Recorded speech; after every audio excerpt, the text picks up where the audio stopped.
सूखे पर सियासत को लेकर चर्चा जारी है। ब्रेक के बाद आपका स्वागत है। जिस तरह से हालात प्रदेश में सामने है, 33 में से 28 जिले सूखाग्रस्त है, लेकिन 5 जिलों को सूखे की अगर जो मदद दी जाती है तो फिर सवाल खड़ा होता है कि 5 जिले ही खास क्यों। लगातार हम चर्चा को जारी रखेंगे। पहले अजमेर की बात कर लेते हैं, जहां किसान परेशान है, बहुत परेशान है, लेकिन रास्ता नजर नहीं आता। अजमेर भले ही सूखे की मार झेलने के कगार पर खड़ा हुआ है, मगर प्रदेश सरकार की नजर में इस जिले के हालात अभी अकाल कहलाने लायक नहीं हुए हैं। यही कारण है कि अब किसानों के चेहरे पर चिंता की लकीरें हैं। राजनेता इस बात को स्वीकार तो करते हैं कि अजमेर के हालात विकट हैं, मगर उनके पास भी इस बात का जवाब नहीं है कि फिर क्यों सरकार इसको सूखाग्रस्त घोषित करने में कतरा रही है। कहते हैं कि जब राम रूठ जाता है तो राज का सहारा होता है, लेकिन अजमेर का दुर्भाग्य है कि इस जिले पर ना तो राम की मेहरबानी है और ना ही राज की। मॉनसून की बेरुखी ने इस जिले के किसानों के चेहरे मुरझा दिए हैं। किसानों को आशा थी कि कम से कम सरकार तो उनके दर्द को समझेगी, मगर सरकार आखिर सरकार है, उसे हालातों से नहीं आंकड़ों से मतलब है। अजमेर में सूखे की स्थिति के बारे में बात की जाए तो कृषि विभाग के आंकड़ों पर नजर डाल लेना बेहतर होगा।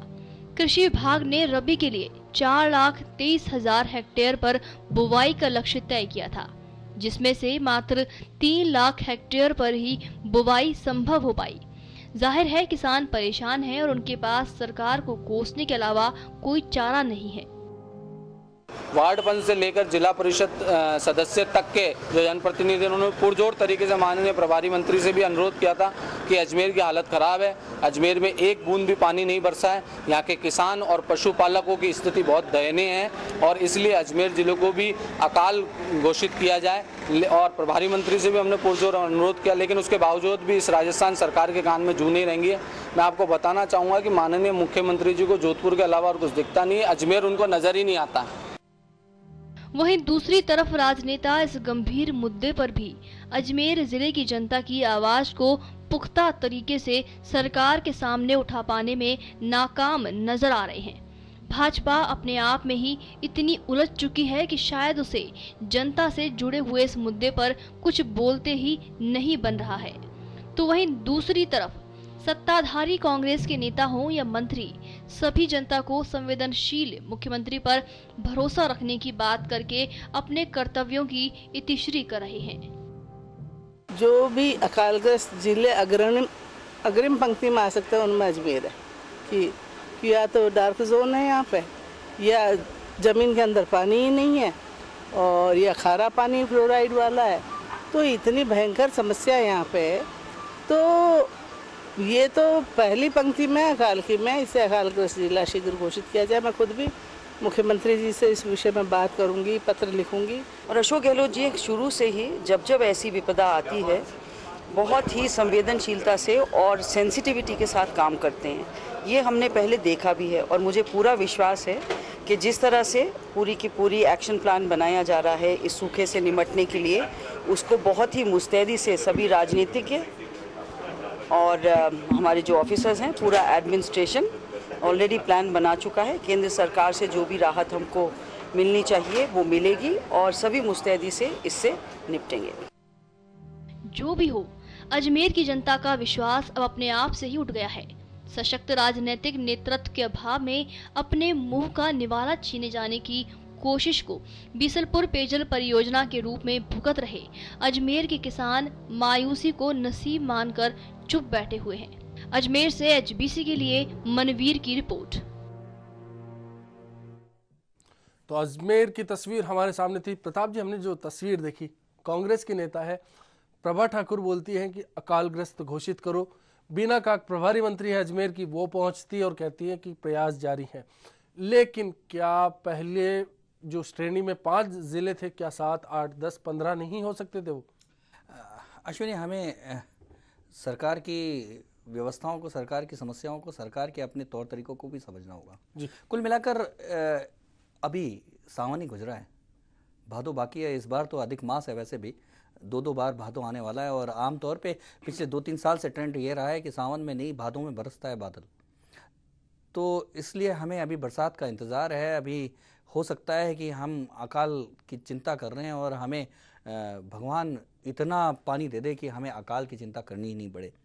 पहली बात तो ये। दूसरी बात ये है कि सरकार सबसे पहले जब चिंता करती है तो सबसे पहले उन जिलों की चिंता करती है जहां सबसे ज़्यादा भीषण समस्याएं होती हैं। और ये निश्चित तौर पे हमें मानना होगा कि मारवाड़ के वो इलाके जो जैसलमेर, बाड़मेर, जोधपुर के इलाके, नागौर के इलाके जो वो ज़्यादा सूखाग्रस्त हैं और वहाँ पानी की ज़्यादा समस्या है। वहाँ ग्राउंड वाटर भी 500-1000 फीट के नीचे आता है, वहाँ पानी की कोई व्यवस्था ही नहीं है। दूसरी बात यह है कि वहाँ पानी नहीं बरसा तो वहाँ बीज भी नहीं डाला गया, यानी कि वहाँ तो बिल्कुल भी पूरी तरह से नष्ट है। किसान के पास कोई काम नहीं है, किसान के पास कोई खेती का कोई आशा ही खत्म हो चुकी है। तो ऐसे जिलों को चुनना बिल्कुल लाजमी है। पहले दौर में ऐसे जिले चुने, सरकार ने कतई ये नहीं कहा कि हमने ये 5 जिले चुननी है और इसके बाद हम कोई नहीं चुनेंगे, हम और अकालग्रस्त। जी, जो किसान आयोग के अध्यक्ष हैं नारायण सिंह जी, वो भी कहीं ना कहीं सरकार के लेकर इसी तरह की राय रखते हैं। आज टोक गए थे नारायण सिंह जी, क्या कहा वहाँ, आइए सुन लेते हैं। वहाँ तो बिल्कुल एक बूंद भी नहीं हुई, हुआ ही नहीं। इसलिए ये जो हालात हैं उसके कारण से कलेक्टर को ये गवर्नमेंट ने निर्देश दे दिए हैं कि जब भी जल्दी से जल्दी गिरदावरी का काम शुरू करके और जहाँ जैसी स्थिति है उससे सरकार को अवगत कराएं। और वो तो जहाँ बारिश नहीं होगी तो अभावग्रस्त तो घोषित कर दिया।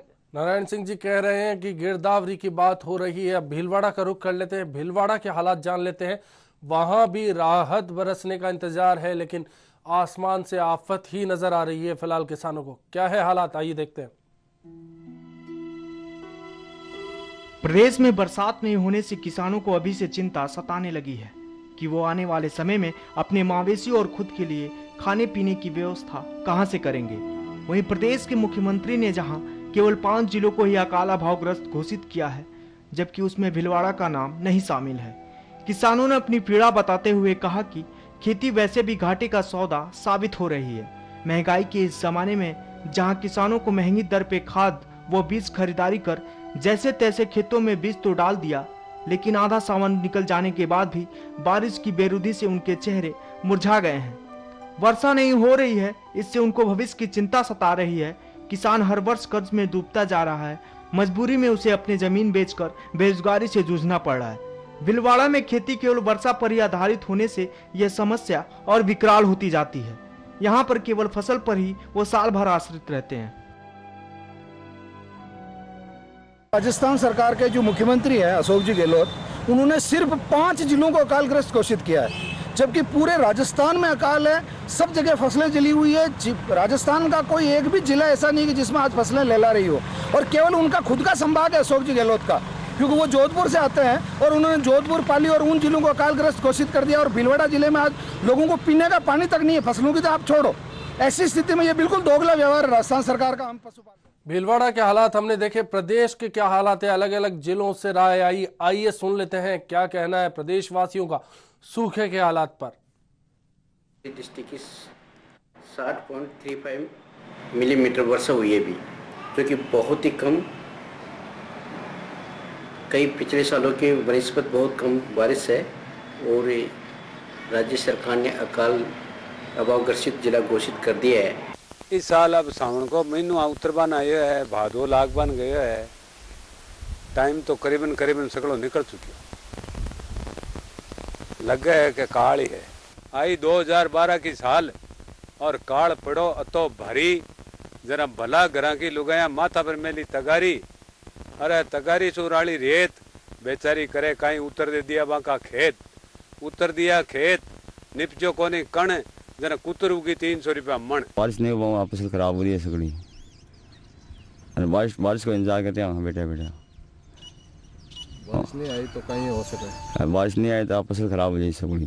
किसानों को इतनी हालात खराब हो जाएगी, उनके जानवरों को चारा तक नहीं मिलेगा और चारा नहीं मिलेगा। किसानों को महंगे भाव से चारा लाना पड़ेगा, जिससे किसान के गरीबी, वैसे किसान गरीब और ज़्यादा गरीब हो जाएंगे और जानवर मरने के कगार पर आ जाएंगे। बहुत दुखी हो रहा है, पैदा पुली नष्ट हो रही है। अब पैदा पुली बना जानवर भी परेशानी है और आदमी परेशानी है। अब इनको कोई भगवान ये सरकार लगाओ जो पार लगाओ।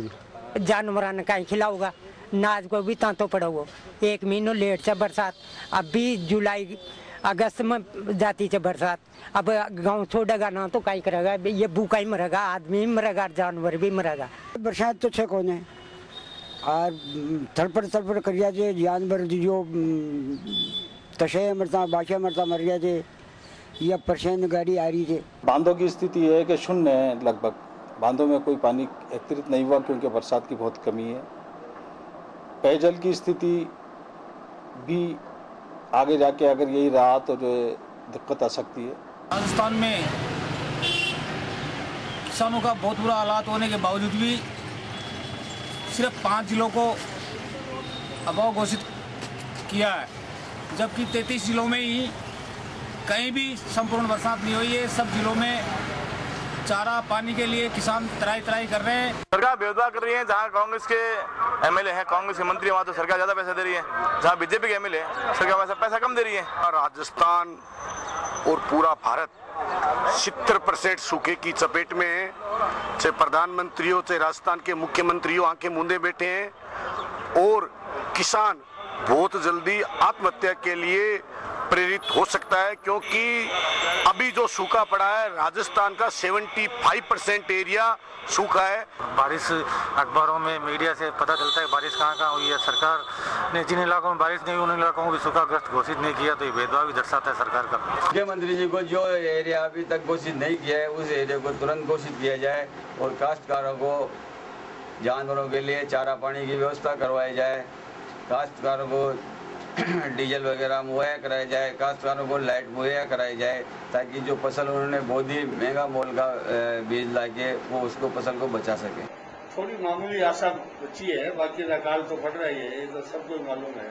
जैसे हमारे थोड़ी सी जगह बारिश हुई है, अभी तो स्टेट लेवल पे इसकी गाइडलाइन तैयार हो रही है, सर्वे हो रहे हैं, जैसे 2-4 दिन में देखेंगे।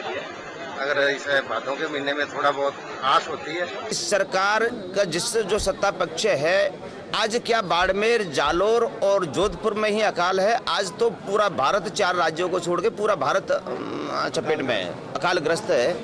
और इसमें सरकार को ये घोषणा करनी चाहिए समय से पहले कि बिजली के बिल बैंकों की जो उगाई है वो सब किसान को माफ कर देना चाहिए, सारे ब्याज माफ कर देने चाहिए। जनता के साथ बहुत बड़ा अन्याय किया है, क्योंकि उन 3 जिलों के अलावा बाकी किसी भी जिले में कहीं भी ऐसी बरसात नहीं हुई जिससे कि वहाँ चारा और अनाज की पूर्ति हो जाए। बारिश की बहुत कमी है और 60 रुपए और 50 रुपए किलो के भाव से सोयाबीन खरीदी और अभी इसकी उपज शून्य के बराबर है। किस तरह की स्थिति बहुत कमजोर है साहब, मानसून के बिना कुछ होने वाला नहीं है। इसमें आने के कारण किसानों पर तो घर की स्थिति बिगड़ सकती है, घर का आर्थिक स्थिति कमज़ोर है। गवर्नमेंट ने 5 जिलों को घोषित किया है, परंतु यहाँ हमारे बाकी जिलों में भी हालत बहुत ख़राब है। बरसात के वजह चारा 300 रुपये मन हो गया है और खेती बिल्कुल सूख गई है जानवरों के लिए, और वैसे ही पानी नहीं था इन जिलों के अंदर। तो सरकार को गिरदार रिपोर्ट लेके इन जिलों को भी जल्दी से जल्दी सूखाग्रस्त घोषित किया जाए। गहलोत जी की सरकार जब से सत्ता में आई है झालावाड़ के साथ भेदभावपूर्ण रवैया अपना रही है। पूरे राजस्थान में औसतन वर्षा कम हुई है, झालावाड़ में भी औसतन वर्षा नहीं हो पाई है। निश्चित रूप से झालावाड़ को सूखाग्रस्त क्षेत्र में शामिल किया जाना चाहिए था। राजस्थान सरकार ने जो डिसीजन लिया है उसका थोड़ा बहुत असर कई जिलों में भी पड़ा है कि कई जगह सूखाग्रस्त है। सरकार को चाहिए कि पूरी गिरदावरी रिपोर्ट और पटवारी की रिपोर्ट और जो भी प्रशासन रिपोर्ट देता है उस आधार पर अन्य जिलों में जो सूखाग्रस्त है उनको भी तुरंत प्रभाव से सूखाग्रस्त घोषित कर